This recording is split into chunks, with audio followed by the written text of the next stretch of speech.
우리가 인생을 살아가다 보면은 참으로 가슴 벅차면서도 동시에 두려운 순간이 있습니다.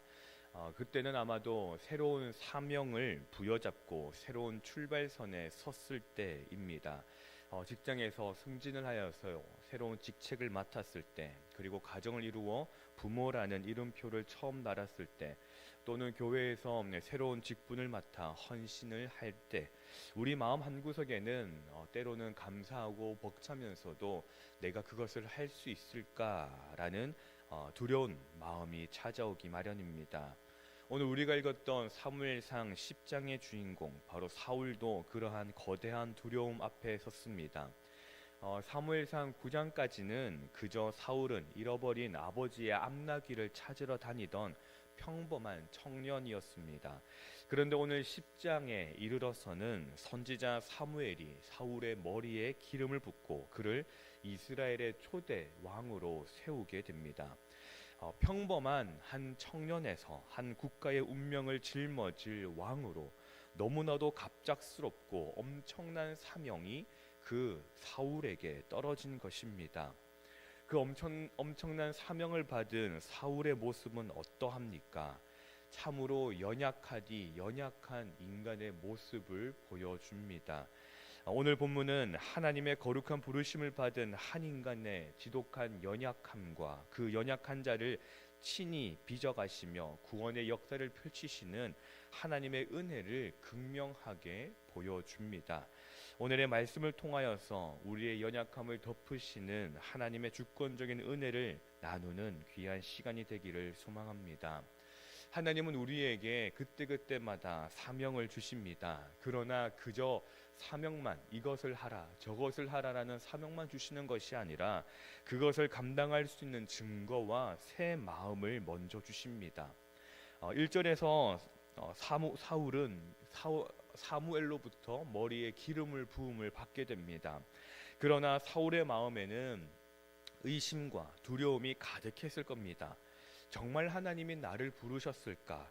내가 그것을 할 수 있을까라는 것입니다. 하나님은 그러한 사울에게 너 믿음으로 잘해라 라고 하지 않으십니다. 사무엘은 사울에게 집으로 돌아가는 길에 일어날 세 가지 일을 사람을 만나 떡 두 덩이를 받게 될 것이다 라는 것이며, 마지막으로는 하나님의 산에서 선지자의 무리를 만나 함께 예언할 것이다 라는 것이었습니다. 나귀를 찾는 것, 떡을 받는 것, 그리고 예언을 하는 것, 이것이 무엇을 의미하겠습니까?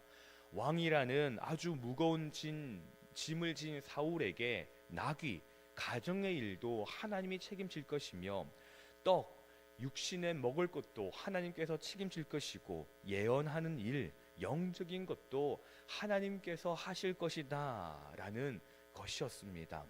그리고 본문 9절은 이 은혜의 절정을 이렇게 선포합니다. 우리 9절의 말씀을 같이 한번 읽어보겠습니다. 9절 말씀입니다. 그가 사무엘에게서 떠나려고 몸을 돌이킬 때에 하나님이 새 마음을 주셨고 그날 그 징조도 다 응하니라. 아멘. 여러분, 이것이 바로 은혜이지 않습니까? 하나님은 사명을 주실 때에 반드시 그 사명을 감당할 수 있는 새 마음을 주시는 분이십니다.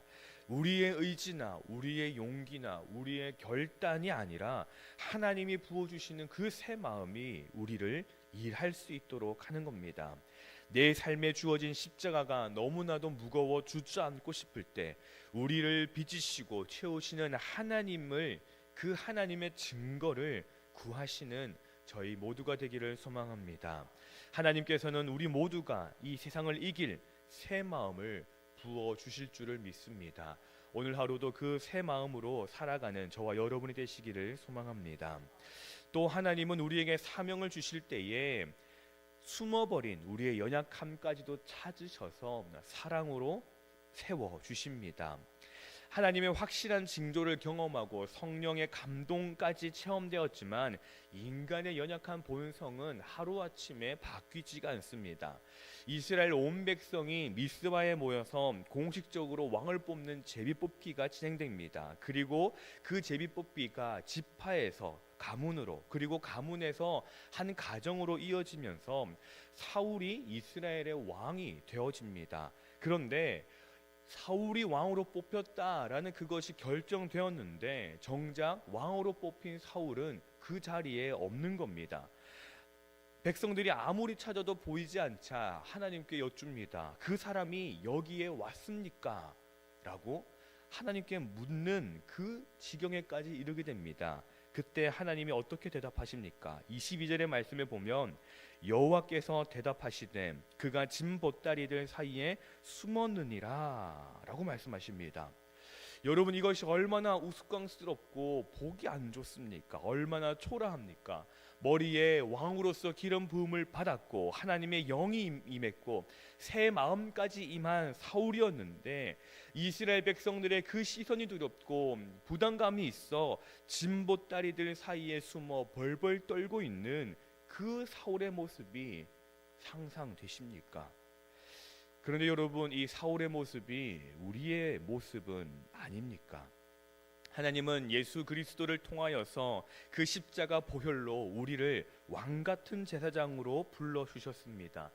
그런데 우리는 이 세상의 시선이 두렵고 이 세상의 것들이 두려워서 세상의 근심과 경제적인 염려와 자녀의 문제와 세상의 거대한 인간의 갈등이라는 수많은 진보다리에 숨어서 영적인 책임을 유기하며 살아가고는 있지 않았습니까?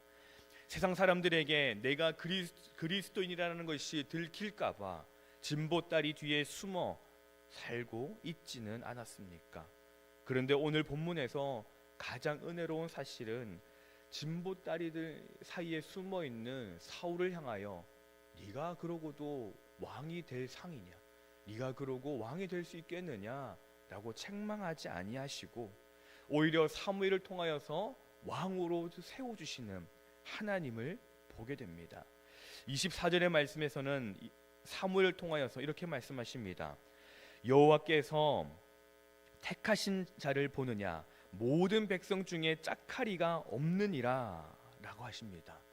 지금 사울의 모습이 어떠합니까? 진보다리에 숨어서 쭈그러져 있는 그 모습이지만 하나님께서는 그 사울까지도 지켜 세워주십니다.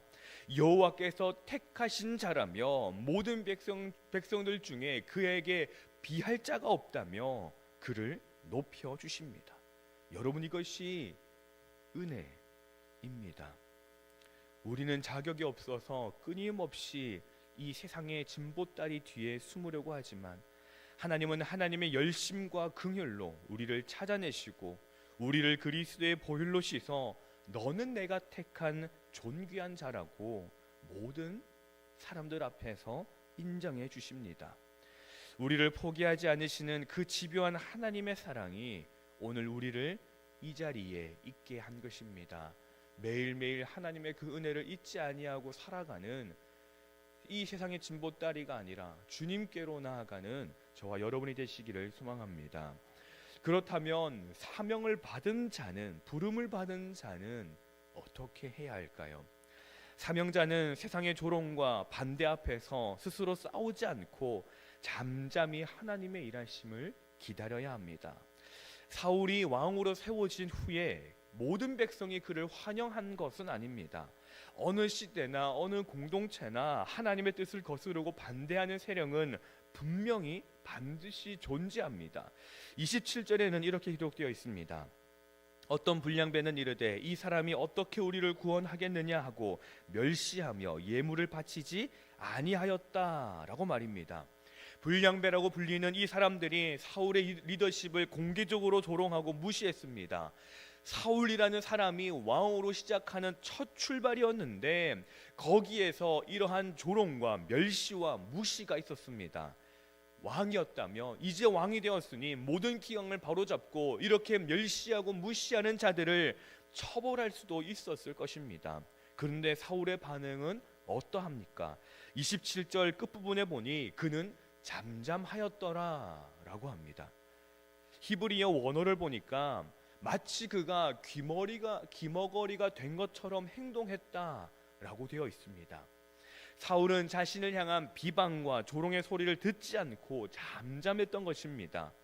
왜 그렇게 했을까요? 그는 자신의 연약함을 너무나도 잘 알고 있었기 때문입니다. 자신이 왕이 된 것이 자신의 능력이 아니라 전적으로 하나님의 은혜였기에 이 갈등과 반대 역시 자신을 세우신 하나님께서 친히 해결해 주실 것을 믿고 있었기 때문입니다.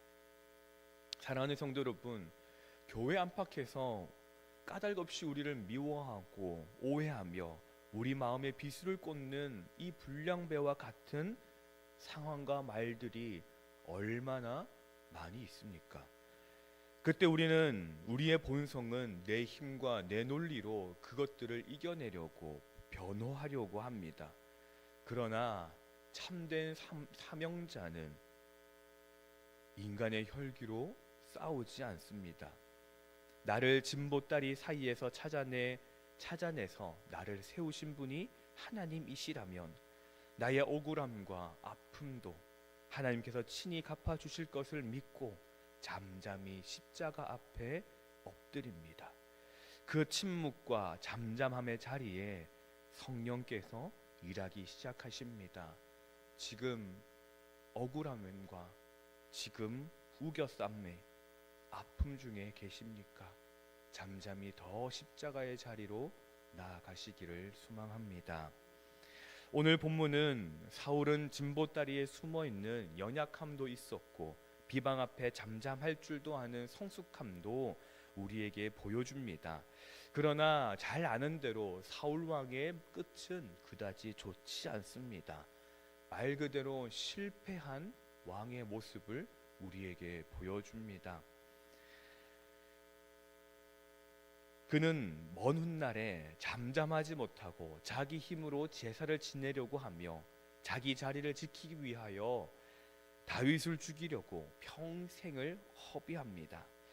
사무엘상 10장이 우리에게 보여주려고 하는 내용은 사울이라는 한 개인의 위대함이 아닙니다.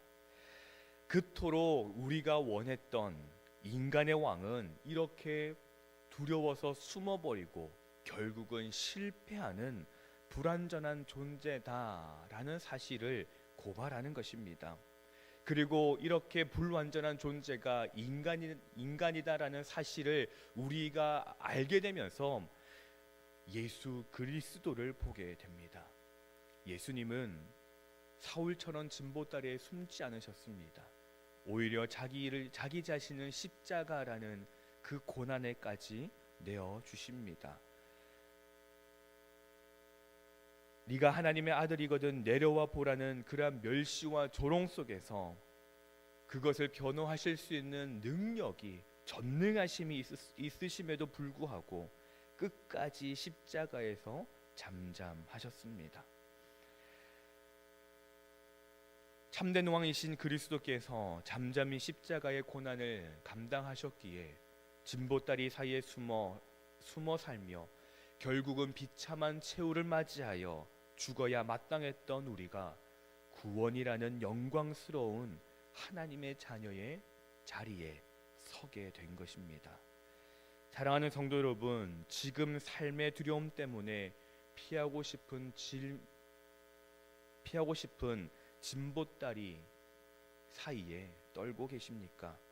억울한 일들 앞에서 내 혈기로 나를 변호하려고 애쓰고 계십니까? 이제 세상의 진보다리 뒤에서 걸어 나오시기 바랍니다. 그리고 십자가 끝에서 잠잠하셨던 진정한 왕 예수 그리스도의 피 묻은 십자가 앞에 온전히 엎드리시기를 소망합니다.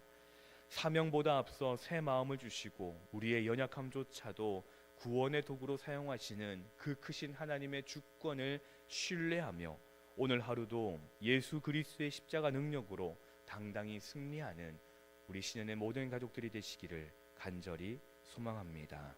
기도하겠습니다. 우리의 영원한 왕이 되시며 참된 위로가 되시는 하나님 아버지, 오늘 왕으로 부름을 받고도 두려워 진보다리 사이에 숨어버린 사울의 연약함을 보며 그것이 곧 거룩한 직분을 맡고도 여전히 세상의 염려 뒤에 숨으려는 우리의 부끄러운 모습임을 고백합니다. 주님, 우리에게 주님께서 예비하신 새 마음과 성령의 충만함을 허락하여 주시옵소서. 우리를 조롱하고 멸시하는 이 세상의 소리 앞에서도 혈기로 싸우지 않게 하시고, 나를 위해 십자가에서 끝까지 잠잠하셨던 예수 그리스도를 바라보며 인내하게 하옵소서. 이제는 두려움의 진보다리에서 벗어나 사명의 자리, 영광의 자리로 담대히 나아가는 거룩한 주님의 백성들이 되게 하여 주시옵소서. 성지 순례 중인 37명의 성지 순례팀이 있습니다. 마지막 돌아오는 시간까지, 순간까지 함께하여 주시고, 그 은혜가 단기간이 아니라 일평생 그들의 삶을 붙들게 하시고, 또한 그 은혜를 흘려보낼 수 있는 우리 성지 순례팀이 되게 하여 주시옵소서.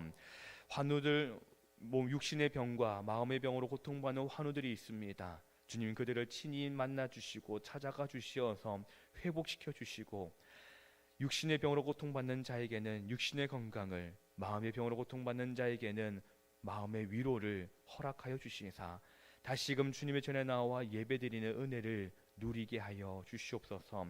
이 시간 예물을 구별해 드립니다. 드리는 손길 기억하여 주시고, 드리는 이 예물에 담겨있는 여러 가지 기도의 제목들, 간구하는 것들에 응답하여 주시옵소서.